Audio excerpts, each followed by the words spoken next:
Welcome to This Explainer. You know, when we think about stroke recovery, our minds naturally gravitate right toward those visible daytime efforts. We think of the therapies, the exercises, the physical milestones we can literally see in the sunlight. But today, we're going to shed some light on something that happens in the quiet, much more challenging hours of the dark. We're looking at managing nocturia and how those nighttime hours are inextricably linked to absolutely everything that happens during the day. What happens at 2 a.m. after stroke may affect recovery the next day.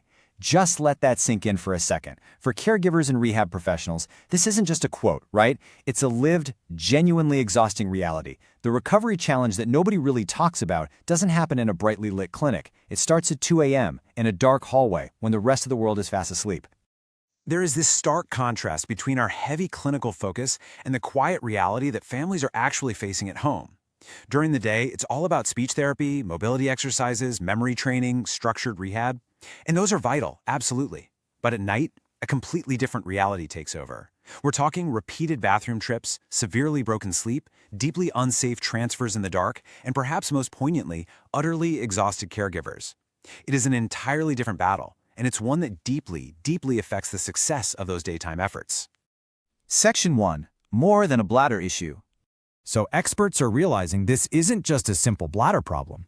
Post-stroke nocturia is actually one of the most common urinary symptoms reported after a stroke. But the medical community is increasingly viewing this as a much broader neurological and sleep issue. It's essentially a complex signal from a recovering brain and body, not just a simple matter of fluid volume. The brain's signaling pathways have been altered, and the body is trying to communicate that disruption. Stroke survivors face a really complex web of connected challenges here. You've got brain signaling disruptions, sleep instability, bladder storage issues, and mobility limitations, all creating this sort of perfect storm. And when we factor in breathing patterns, like sleep apnea, and the fragmented sleep that is just so incredibly common after a stroke, well, these elements all combine to worsen those frequent nighttime bathroom trips. It's really a holistic system experiencing stress. And these factors build into a really difficult, self-perpetuating cycle that directly undermines the survivor's daytime stability.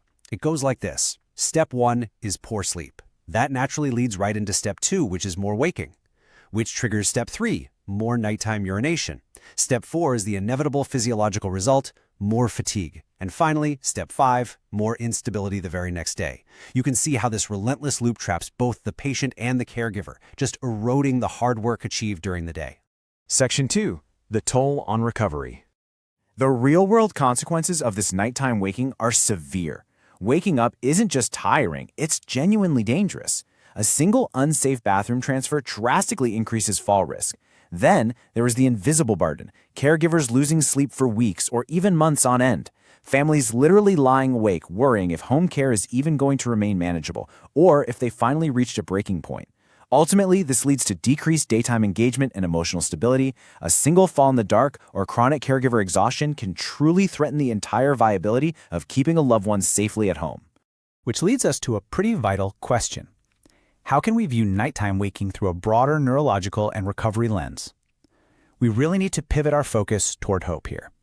We need to look for practical, dignity-centered solutions that honor the survivor and offer tangible, real-world relief to the caregiver.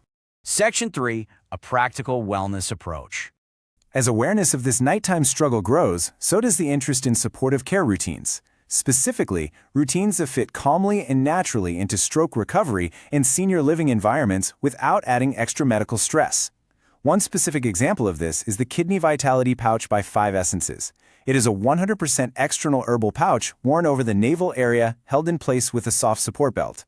It's really about introducing a practical routine that feels supportive rather than strictly clinical. The emphasis here is really on tactile reality and dignity. It is a completely external application, worn comfortably under light clothing over the navel using a soft, breathable support belt. There are absolutely no pills to swallow, no injections, and zero complicated setups that require medical expertise in the middle of the night. It's just a flat, stitched fabric offering gentle support aimed at keeping daily routines as stable and dignified as humanly possible. Section 4. Observational signs of progress. So, in a documented observational case series involving patients with nocturia, caregivers of post-stroke individuals reported some highly encouraging quality of life improvements. We're talking observations like better sleep, clearer thinking, and improved mobility. And those translated into a very real impact: fewer nighttime accidents, reduced bathroom trips, and tangible improvements in overall daily function. Improving the 2 a.m. routine can actually have a direct, visible impact on daytime mobility. In one reported case, a caregiver described a loved one transitioning from a walker to a cane simply after improving their nighttime stability. It perfectly highlights how the day and the night are just so deeply interconnected. When you stabilize the night, you empower the day. Now, it's really important to be completely transparent here. These findings are observational. Causation is not established, and controlled research is absolutely still needed. Science requires rigorous testing, as we all know. But these improvements do open the door to vital conversations, emphasizing that nighttime stability deserves so much more attention in stroke recovery and aging care.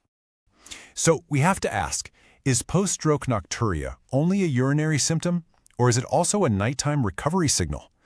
We really can no longer dismiss these 2 a.m. wake-ups as just a simple bladder issue. They are a profound signal from the body about the overall state of recovery. Better nights can support a foundation for literally everything else: safer movement, calmer caregiving, better sleep continuity, and much more stable days. When we quiet the night, we reduce the fear of falling. We give the exhausted caregiver a desperately needed chance to breathe and rest, and we give the survivor's brain the uninterrupted sleep it strictly requires to heal and rewire. Sometimes the path toward recovery begins with a quieter night. It's a really gentle reminder that true rehabilitation isn't always about pushing harder and harder during the day.